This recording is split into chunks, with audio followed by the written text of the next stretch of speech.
దేవాధిపతి అత్యున్నతుడవగు దేవా నీకు స్తోత్రములు చెల్లిస్తున్నాను. ఈ మధ్యాహ్న సమయంలో నీ వాక్కులను జ్ఞాపకం చేసుకుంటూ వాటిని ధ్యానం చేస్తుండగా మాకు కావలసిన పాఠములను నేర్పండి. అయోగ్యుడైన నన్ను నీ ప్రజలకు బోధించడానికి నియమించినందుకు మీకు స్తోత్రములు చెల్లిస్తున్నాము. నన్ను మీ సిలువ చాటును దాయండి, మీ ఆత్మచేత అభిషేకించండి. నన్ను మీ నోటికి బోరగా వాడుకోనండి ప్రభువా. నీ వాక్యమును మాకించుట ద్వారా వినుకిడిలో మమ్మల్ని ఆశీర్వదించి నిత్యమైన సత్యమైన దీవెనలతో నింపమని యేసు నామమున అడుగుచున్నాము తండ్రి. ఆమేన్. దేవునికి స్తోత్రం. హల్లెలూయా, హల్లెలూయా. దేవుని పిల్లలారా, ఈ అధ్యాయమును మీరు ఇంటికి వెళ్ళిన తర్వాత మళ్ళీ చదవండి. మనకు సువార్తలో అతి శ్రేష్టముగా ప్రభు యొక్క మాటలను విస్తారముగా తెలియజేసిన సువార్త ఏదంటే యోహాను సువార్త. మిగిలిన వాటిలో అద్భుతాలు ఉంటే ఇంకా చరిత్ర వేరే ఉంటుంది, కానీ యోహాను సువార్తలో మాత్రం ఆయన మాటలు నాకు కనబడుతుంది. యోహాను సువార్తలో చెప్పబడిన మాటలు మిగిలిన సువార్తికులు తక్కువగా రాశారు. ఈ 15వ అధ్యాయంలో ప్రారంభంలో ఆయన ఏమన్నాడంటే, నేను నిజమైన ద్రాక్షవల్లిని, నా తండ్రి వ్యవసాయకుడు, మీరు నా తిరిగి. ఇక్కడ 3 అక్షరాలు. ఎన్ని చెప్పాలి? 3. ఏంటవి? ఒకటి తండ్రి అయిన దేవుడు, 2 మనల్ని విమోచించడానికి వచ్చిన రక్షణకర్త అయిన ప్రభువైన యేసుక్రీస్తు, 3వది ఆయనలో నిలిచి ఉండే పిల్లలు, మనం ద్రాక్ష వలులము, ద్రాక్ష తీగలనైన మనము. దేవునికి స్తోత్రం.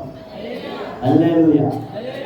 అని చెప్పండి. తండ్రి అయిన దేవుడు, రక్షకుడైన యేసుక్రీస్తు, రక్షించబడిన ఆయన పిల్లలమైన మనం.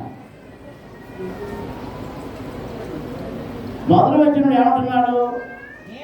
నేను నిజమైన ద్రాక్షవల్లిని, నా తండ్రి వ్యవసాయకుడు, నాలో ఫలింపని ప్రతి తీగను ఆయన తీసి పారవేయును.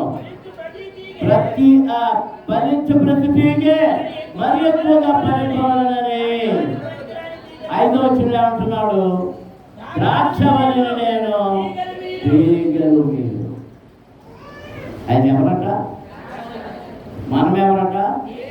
అంటే మనం ఎక్కడున్నాం? ఆయనలోనే.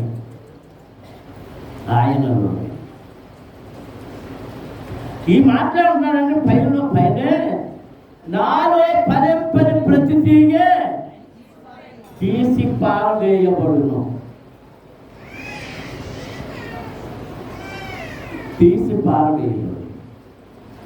మరి చోటు ఎవరికంటే ఫలించే తీగకే చోటు.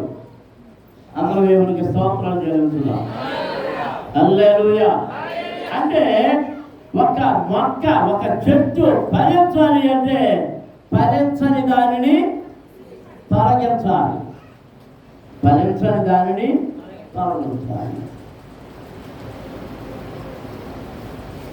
మనకి మీరు పనులకు వెళ్తారో, తిరగబడి పనికి వెళ్తారో, పని చేసి వస్తారు. కొంతకాలం మన చేనులో ఏం తోట వేశారంటే మునగ తోట వేశారు. అది 3 ఏళ్ళు 4 ఏళ్ళు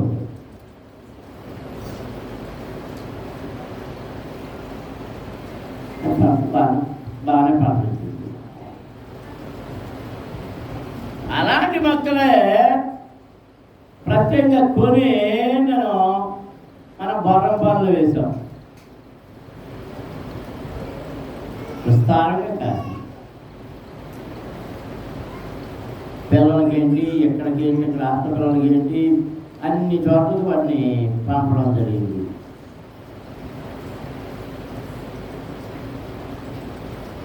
నేను సంవత్సరాల తర్వాత అక్కడ కాస్తారా ఇక్కడ చేయడం కాదు. ఎక్కడికి అయితే అక్కడికి అయితే ఎక్కడ కాస్తనే అక్కడ కాయటం లేదంటే నాకు చెప్పింది ఏంటంటే కూలీలు తోటలోకి వెళ్తున్నారు. ఎందుకని అడిగితే వాటి ఈ విరవడానికి వెళ్తున్నారు. ఏ విరవడానికి? మునగ చెట్టే కొన్ని తరలు నిలిపేయడానికి. ఏంటి దాంట్లో దాగిన రహస్యం? ఇది కాస్తుంది, అది కాయట్లేదు. అది ఎందుకు కాలేదంటే మీరు చెప్పినట్టుగా అక్కడ చెప్పలేదు. మేము విస్తారంగా ఆకులు అయితే వచ్చేస్తున్నాయి, ఏమని రావట్లేదు, కాయ రావట్లేదు. మొన్న వెళ్ళాను, నేను పరిశ్రమ చేయలేదు కానీ అందుకు ఏం చేసామంటే ఇది చేస్తున్నప్పుడు కాయట్లేదు కదా నరికించాను. మనం తిరిగి వచ్చేటప్పుడు ఇంటికి వచ్చిన తర్వాత రాజు అంటున్నాడు, అయ్యగారు చాలా కాపుగా వేసింది అన్నాడు. ఏంటది అన్నాడు. మొన్న చెప్పాను. కాసిందా అన్నాడు. కాసింది. ఎప్పుడైతే ఎరగొట్టామో దాని నుంచి ఏమొచ్చేసినాయి, పిలకలు వచ్చేసినాయి. ఈ క్రొత్తగా వచ్చిన పిలకలు ఏం చేసినాయి, కాయడం మొదలుపెట్టి. దేవునికి స్తోత్రం. విశ్వాసులారా, మనం సీనియర్ విశ్వాసులమై పండడం లేదు, కాయడం లేదు, పోతలేదు. మన ఒళ్ళంత బద్ధం, మోసరించమంటే బద్ధం. పాపి ఈ ఫ్రెండ్స్ ఇద్దరు వీళ్ళొద్దరూ వస్తారేమో, కర్ణాటక పార్టీ చేస్తారు అనుకున్నాను. అప్పుడే సగం పని చేసేసారంట. అట్లా నేను అమ్మగారిని అడిగితే వాళ్ళు ఎక్కడ ఉన్నారో అక్కడికి వెళ్ళిపోయాను. అంటే కదా మరి ఎక్కడ పోయేది, ఇంటికి అక్కడ వెళ్ళకపోతే మరి ఎక్కడ పోయేది?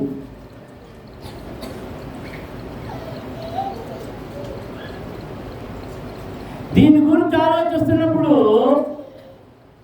పని ప్రతి తీగ ఎలాగైతే తొలగించబడద్దు, పని ప్రతి చెట్టు తీసివేయబడుతుంది. ద్రాక్ష తోటలో నాటబడిన అంజూరపు చెట్టు 3 సంవత్సరాలు చూశాడు ఫలిస్తుందేమో అని, ఫలించలేదు. పనివాడిని పిలిచి అడిగాడు, వరైతే దీన్ని తీసేయి, దీని నిమిత్తము నా భూమి ఎందుకు వ్యర్థం కావాలి, కాబట్టి తీసి. తోట పనివాడు అంటున్నాడు, అయ్యా ఈ 1 సంవత్సరం చేసి అది ఫలించరాగిన దానికి కావాల్సిన నీరంతా ఇస్తాను, ఎరువేస్తాను, ఇంకా వేస్తాను. దానికి ఏం తప్పు చేసానేమో, ఏమో తప్పు చేసానేమో అందుకు ఫలించడం లేదు. ఈ సంవత్సరం మట్టుకు చూడు. దేవుని పిల్లలారా, స్త్రీలారా, పురుషులారా, మనము దేవునిలో ఫలించకపోతే ఇంకా మనము నిలిచి ఉన్నామంటే దేవుని కృప కేవలం మన పట్ల నిలిచి ఉన్నది కనుకనే. పని ప్రతిదీ ఏం చేయబడుతుంది, తీసివేయబడి ఏం చేయబడుతుందట, అగ్నిలో కాల్చివేయబడుతుంది. అందులో దేవునికి స్తోత్రం చెల్లించుదాం. కనుక మనం ప్రార్థించవలసినది ఏంటంటే, ప్రభువా నేను నీలో నిలిచి ఫలించులాగున నాకు ఫలములు దయచేయి అని అడగాలి. దేవునికి స్తోత్రం. హల్లెలూయా, హల్లెలూయా, హల్లెలూయా, హల్లెలూయా.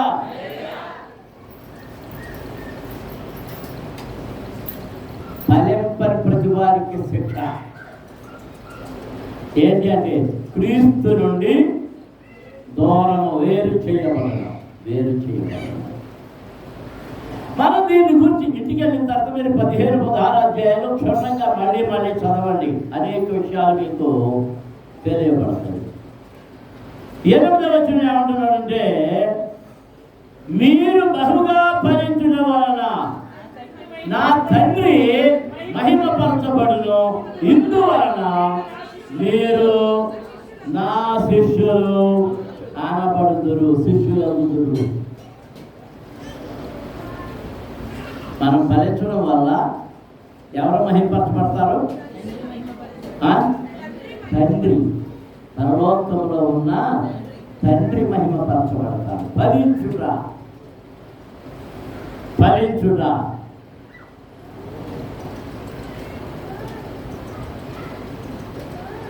ఆత్మలను సంపాదించడం, ఫలించడం. వరములు పొందుకోవడం మరొక రకమైన ఫలం.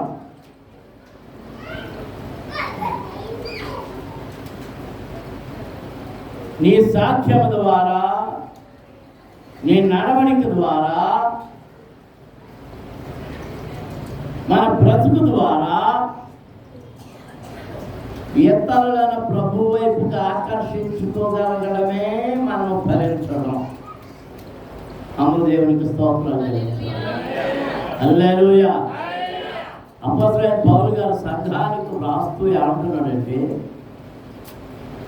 అవిశ్వాసి అయిన భర్త విశ్వాసి అయిన భార్య వలన మారు మనసు పొందాలి.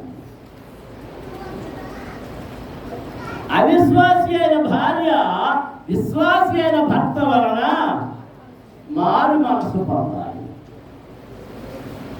అంటే మన ప్రవర్తన వలన మనము ఇతరులకు మాదిరికరముగా ఉండి ప్రభు వైపు నడిపించాలి. దేవునికి స్తోత్రం చేయాలి. హల్లెలూయా, హల్లెలూయా, హల్లెలూయా, హల్లెలూయా. ఫలములను కూడా 2 రకాలు ఉన్నాయి. శ్రేష్ఠ ఫలము అంటే మధుర ఫలము, చేదు ఫలం. ఏ ఫలాలు? మధుర ఫలము, చేదు ఫలం. దేవునికి ఏ ఫలం ఇష్టమో? మధుర ఫలమే ఇష్టం. చేదు ఫలం దేవునికి అక్కర్లేదు. నీకు కావాలా? చేదు ఫలం ఎవరు తింటారు? ఎవరైనా తింటారా? మామిడికాయలు వస్తున్నాయి. మామిడికాయలు సాధారణంగా పురుగుగా ఉంటాయి, కానీ అది పండైన తర్వాత ఆ పండు కూడా పుల్లగా ఉంటే ఏం చేస్తారు? పడేస్తారు. అదే తీగా ఉంటే ఏమంటుందంటే పంచదారలో ఉంది కాబట్టి తింటాక గుట్టు తినేదానికి బదులుగా 2-3 తినేస్తారు.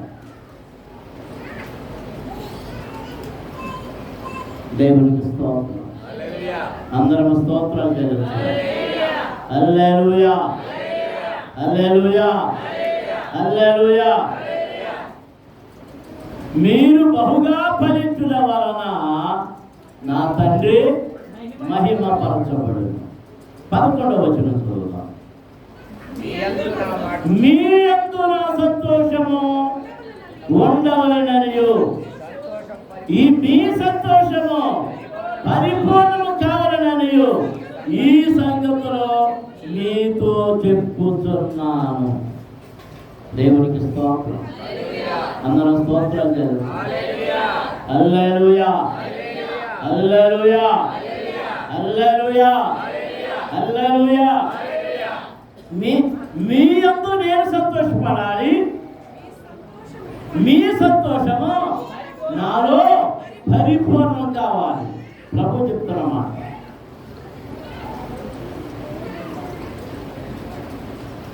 మీ యందు నేను సంతోషపడాలంటే మీరు ఏమై ఉండాలి? ఫలించువారై ఉండాలి. ఏమై ఉండాలి? ఫలించువారై ఉండాలి. దేవునికి స్తోత్రం. హల్లెలూయా, హల్లెలూయా. మొన్న ఒక ఆయన ఒక కథ చెప్పాడు, నాకు చాలా నచ్చిందట.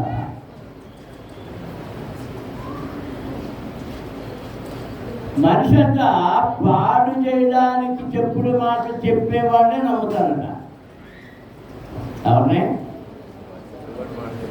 ఆడి మాటలు నమ్మదగ్గట్టుగా చెప్తాడట.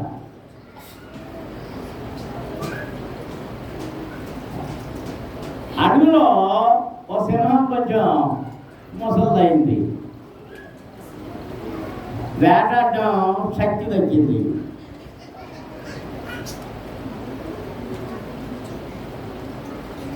అది ఏం దొరుకుతుందని చూస్తే నక్క కనబడిందట.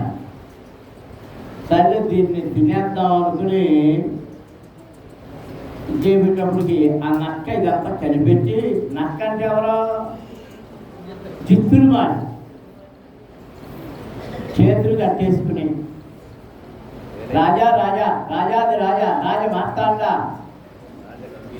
బహుపరా బహుపరా అంట స్తోత్రాలు మొదలెట్టేసింది. ఎవరో ఈ స్తోత్రాలకు పరవశుడైపోయాడు. ఎవడో సింహారాజు. ఏంట్రా నాకు ఆగలేస్తుంది అన్నాడు.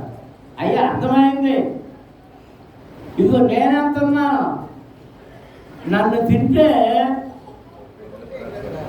మీకు ఆహారం అయిపోవాలంది, కానీ నన్ను తింటే మీకు కడుపులో మూలం కూడా రాదు. అంచేత మీకు బలమైన జంతువులో దాన్ని పట్టుకొస్తాను, మీరు చక్కగా కూర్చుని తినచ్చు. నిజంగానా? నిజంగా నువ్వు తేడా చేస్తే నేను వెతుక్కుంటా వచ్చి నేను కొరికేస్తాను. ఓకే సరే, నచ్చెళ్ళింది, నెదురుతుంది. ఒక నారాటి బండగాడితో కనబడింది. ఎవరో బండగాడి కనబడుతుంది. దగ్గరికి వెళ్ళి నక్క వెల్లిగా మొదలెట్టి, గాడిది బావా నీకు ఎంత అదృష్టం వచ్చింది? ఏమొచ్చిందంట? నీకు ఎంత అదృష్టం వచ్చింది? సింహరాజు గారు నేను ముసలోడు అయిపోయాను, నాకు తగ్గ రాజు చేసేవాడిని తీసుకురా అన్నాడు. ఇక నువ్వే తగినోడు రా. సింహం అంటే ఏమవుతుంది? భయం వేస్తుందా? అయిపో సింహరాజు అయ్యి నేను రాను. అబ్బే నా మాట ఇచ్చాడు, నేనున్నాను కదా, నేను నీకున్నాను కదా, నేనున్నాను కదా. నేను ఒట్లు వేసుకుని అన్ని సరే తీసుకెళ్ళి ఆకలి మీద ఉంది కదా. ఎవరు? సింహం భయపడతా వెళ్ళింది కదా. ఆ భయపడతా వెళ్ళిన ఈ గాడిదను చూసి అమాంతంగా ఆకలితో దూకింది సింహం. అది బెదిరిపోయి పరిగెత్తింది. దాని నోటికి ఏం చిక్కిందంటే చెవు చిక్కింది. గాడి చెవు ఊడిపోయింది. నవ్వులేసి ఇలా చేసేది పారిపోయింది. మరి ఎలాగా నేను మళ్ళీ తీసుకొస్తాను కదా, మీకేం కంగారు పడతారు అని నట్టు మళ్ళీ అక్కడికి వెళ్ళింది అనుకున్నారు. మళ్ళీ ఆ గాడి దగ్గరికే వెళ్ళాడు. అబ్బాబాయ్ నా చెవుడు రక్తి కారిపోతున్నాను. ఓ తెలివి తక్కువ కాదు బావా, నిన్ను చంపడానికి చేయలేదు, నీ నెత్తి మీద కిరీటం పెట్టినప్పుడు చెప్పు అడ్డం వస్తుందని అది చెప్పుకోవడం తీసింది. Thank you. ఓహో అట్లాగా సరే అని చెప్పి మళ్ళీ మాస్టర్లో పడిపోయి మళ్ళీ వెళ్ళేటప్పటికి మళ్ళీ సింహాన్ని చూస్తూ భయమేస్తుంది. భయమేస్తున్నప్పుడు మళ్ళీ వెళ్ళింది, చూసింది. సింహం గంభీర్యాన్ని చూసి అదే నాలుగు ఎలా అనుకుంటా భయం వేసి మళ్ళీ ఎక్కి తిరిగింది. మళ్ళీ సింహం గబాలను పరిగెత్తి తోకట్టుకుంటే తోక ఊడిపోయింది. మళ్ళీ పరిగెత్తుకొచ్చేది. సింహానికి ఏం దక్కింది? ముందుసారేమో చెవు, తర్వాత ఏమో తోక. మళ్ళీ సింహం నక్కం తడుతుంది. అబ్బే తీసుకొస్తాను కదా, మీకు ఎంత కలిసి ఉందో చూసారా, నేను తీసుకొస్తాను కదా, నేనున్నాను కదా అని మళ్ళీ వెళ్ళింది. మళ్ళీ అక్కడికి వెళ్ళింది. మళ్ళీ అది అదేంటి బాబా పరిగెత్తుకొచ్చేసాం. అయిబాబా ముందేమో చెవి తినేసింది, ఇప్పుడేమో తోక తినేసింది. నువ్వు నన్ను ఊరికి మగ్గి పెట్టకంటే అప్పుడు నాకేముందో తెలుసా? ఓ తెలుగు తక్కువ బావా, కిరీటం పెట్టడానికి ఏమి అడ్డు వచ్చింది? చెప్పు అడ్డు వచ్చింది. సింహాసనం మీద కూర్చోబెట్టాలి కదా, సింహాసనం మీద కూర్చున్నప్పుడు ఏమంటూ వస్తుంది? తోకట్టు వస్తుందని చెప్పి తోక లాగేసింది. నన్ను రాజు నువ్వే నిజమేనా నిజమేనా నిజమేనా అనుకుంటూ వెళ్ళింది. దాన్ని వెళ్ళినట్టు ఓ దెబ్బ కొట్టేసింది. దెబ్బ కొట్టేసి చంపేసింది.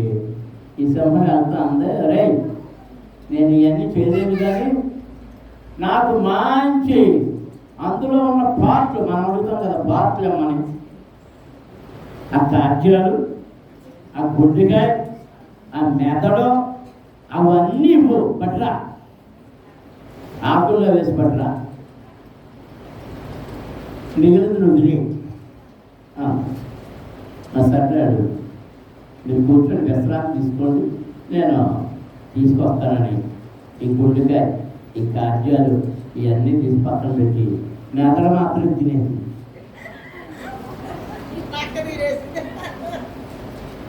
పట్టుకెళ్ళి దానికే మెదడు అంటే ఇష్టం. ఎవరికే? సింహానికి. అన్ని చూసి ఎదురా ఇందులో మెదడు కనపడతలేదు ఏంటంటే దానికి అసలు మెదడు ఉంటే కదా అంట. రాజా, దానికి మెదడుంటే నువ్వు చెవులాగినప్పుడే మళ్ళీ రాదు కదా. రెండోసారి పాకలాగింది, పాకపోయింది. మూడోసారి కూడా వచ్చింది అంటే దానికి అర్థమేంటి? దాని బొర్రలో ఏం లేదు. ఎవరు తినేసి? ఇది ఎందుకు చెప్పారు తెలుసా? సంఘములో మీరు స్థిరంగా ఉండడం, భక్తిగా ఉండడం, ప్రార్థనలో ఉండడం, వాక్యములో ఎదగడం ఇష్టములైన నక్కలు ఉన్నాయి. ఆ నక్కలు ఇలాంటి వాటితో మిమ్మల్ని పాడు చేస్తున్నాయి. అందుకే పరమగీతంలో ఏముందంటే, సహాయం చేసి నక్కలు పట్టుకోండి, సహాయం చేసి గుంట నక్కలు పట్టుకోండి. అవి ఏం చేస్తున్నాయి తెలుసా? ద్రాక్ష తోటలను చెరుపుతూ ఉన్నాయి. ఎవరు చెప్తున్నాయి? ద్రాక్ష తోట. ఆయన ద్రాక్షవల్లి మనము తీగలము, మనము ఫలించకుండా ఈ గుంట నక్క వచ్చి ఏం చేస్తుందంటే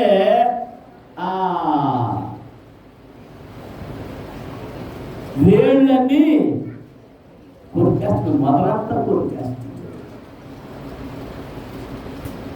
జాగ్రత్త. నీ సంతోషము దేవునిలో పరిపూర్ణం కావాలి. నీ సంతోషం డబ్బులో పరిపూర్ణం కాదు, నీ సంతోషంలో కట్టుకున్న ఇళ్లలో పరిపూర్ణం కాదు, నీ సంతోషం నీకు కలిగిన బిడ్డల్లో పరిపూర్ణం కాదు. ఆ బిడ్డలు ఎదగడం వల్ల పరిపూర్ణం కాదు. మన సంతోషం పరిపూర్ణం కావాలంటే ఎవరిలో పరిపూర్ణం ఉంది? దావీదు కూడా పాడుతున్నాడు, నీలోనే నా సంతోషం, నీ గుమ్మముల యొద్ద నేను కనిపెట్టి ఉంటాను. దేవునికి స్తోత్రం. హల్లెలూయా, హల్లెలూయా, హల్లెలూయా. మీ యందు నా సంతోషము ఉండవలననియు, మీ సంతోషము పరిపూర్ణము కావాలననియు ఈ సంగతులు మీతో చెప్పుచున్నాను. దేవునికి స్తోత్రం. హల్లెలూయా. 16వ అధ్యాయములో 22వ వచనం చదువుతాం. అటువలే మీరును ఇప్పుడు దుఃఖపడుతున్నారు, కానీ ఏ దుఃఖమో తర్వాత మరో వారం నేను వివరిస్తాను. మిమ్మల్ని మరలా చూచెదను, అప్పుడు మీ హృదయం సంతోషించును, మీ సంతోషమును ఎవడును మీ యొద్ద నుండి తీసివేయడు. ఆ దినమున మీరు దేని గురించి నన్ను అడగరు. మీరు తండ్రిని నా పేరను ఏమి అడుగునను ఆయన మీకు అనుగ్రహించునని మీతో నిశ్చయముగా చెప్పుతున్నాను.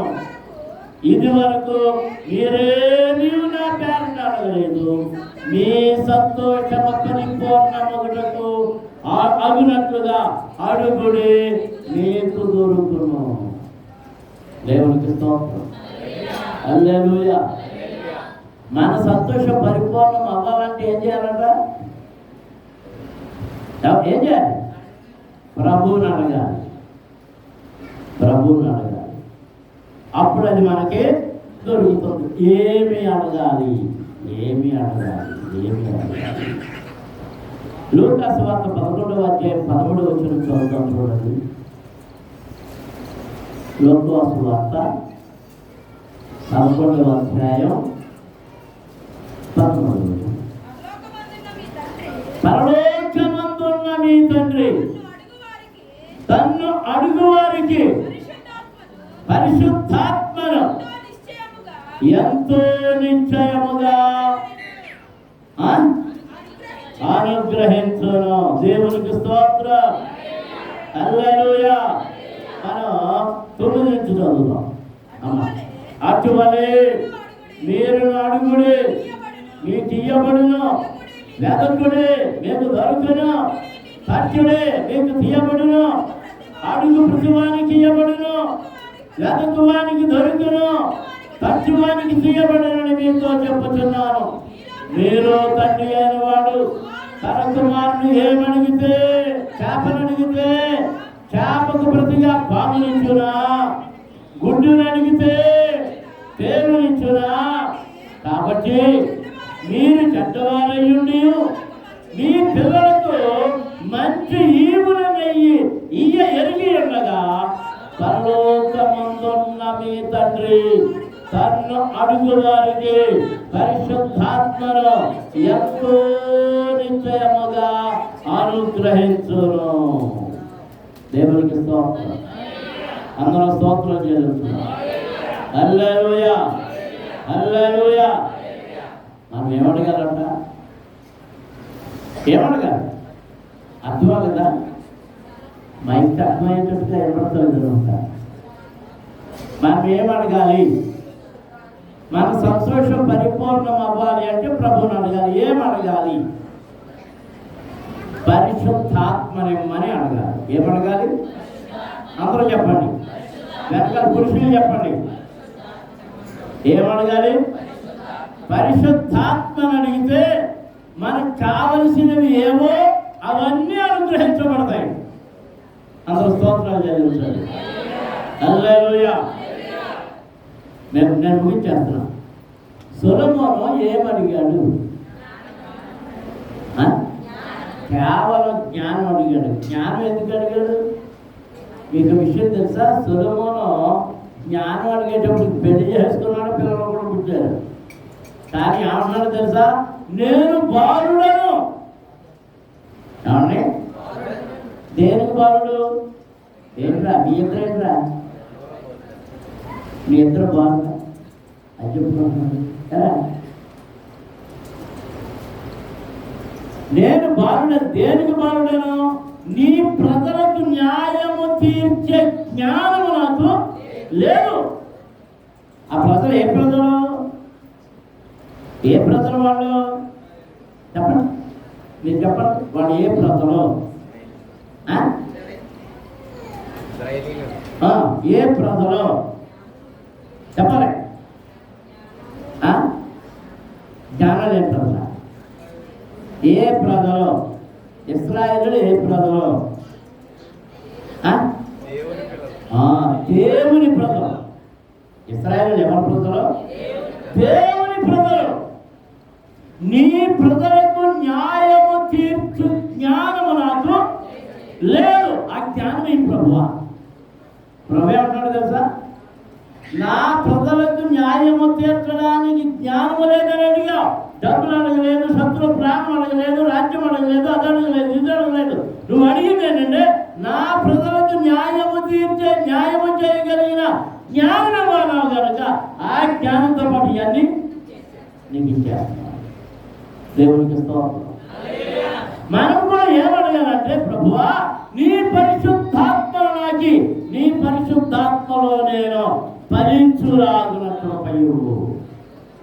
ఇది అడిగితే అన్ని అనుగ్రహించబడతాయి. నీకు ఏది కావాలో, ఆహారమే కావాలో, దాహమే కావాలో, ఇల్లే కావాలో, దుప్పుడే కావాలో, అధికారమే కావాలో, పదవే కావాలో, నిన్ను ఎక్కడ పెట్టాలో, గూట్లో పెట్టాలో, కొమ్మ మీద పెట్టాలో, ఎక్కడ పెట్టాలో ఆయన నిన్ను తగిన స్థలములు, తగిన సమయములు, తగిన చోట్ల ఉంచబోతున్నాడు. మోకరించండి, ప్రార్థన చేస్తున్నాడు. మనము ఆయనలో ఫలించాలి. ఆయనలోని జీవం మనలోనికి నడవాలి, ప్రవహించాలి. ఆయనలో పరిశుద్ధత మనలో ఉండాలి. ఆయనలోని నీతి మనలో ఉండాలి. ఆయనలోని యథార్థత మనలో ఉండాలి. ఆయనలోని వినయం మనలో ఉండాలి. ఆయనలో ఉన్నటువంటి సమర్పణ మనలో ఉండాలి. స్తోత్రం. హల్లెలూయా, హల్లెలూయా, హల్లెలూయా, హల్లెలూయా, హల్లెలూయా, హల్లెలూయా. ఆయన